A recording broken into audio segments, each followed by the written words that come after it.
ဝမှာအရွေးချယ်ခံရဖို့ထက်ဒဏ်ရာတွေကင်းမွန်းအပို့အရေးကြီးတယ်ဗျကဲရွေးချယ်ခံလိုက်ရပါပြီတဲ့ကို့ဒဏ်ရာတွေပဲတောက်လျှောက်ပေးနေတယ်ဆိုရင်ဘာထူးလဲဟုတ်တယ်ဟုတ်ခတ်လေကျွန်တော်တို့ single ဖြစ်နေတာလေလူရွေးမှားပြီး in a relationship ဖြစ်နေတာလည်းအများကြီးပိုကောင်းတယ်ညင်ကြီးမျက်ခွန်းနဲ့ဖြစ်နေတဲ့သူတွေထက်တယောက်တည်းဖြစ်နေတဲ့သူတွေကခတ်လေကံအရန်ကောင်းတယ်ဥပမာဖက်နဲ့တရံဆိုင်မှာကိုယ်အကြိုက်မရှိလို့မဝယ်တာနဲ့အားနာလို့မကြိုက်လဲဝယ်လိုက်တာ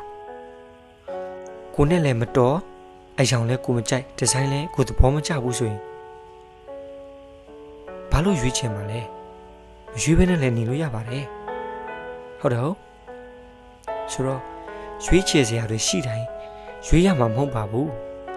မရွေးဘဲနဲ့နေလို့ရတယ်မှတ်ထားရမှာကမရွေးချယ်ခြင်းဟာရွေးချယ်ခြင်းတစ်ခုပဲဘာကိုရွေးချယ်တာလဲဆိုတော့တစုံတစ်ယောက်ကိုရွေးချယ်တာတဲ့ကိုယ့်ကိုရွေးချယ်လိုက်တာ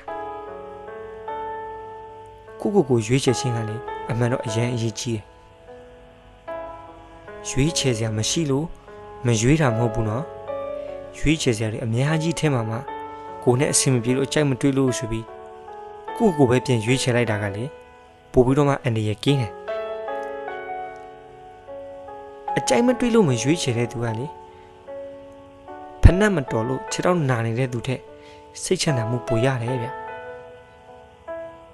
ဆိုတော့ဘဝမှာလူရွေးမှားပြီးဒဏ်ရာတွေနဲ့ရှင်တန်ရတာထက်တယောက်တည်းရှင်တန်ရတာကစိတ်ပူအေးချမ်းရပါတယ်ဗျ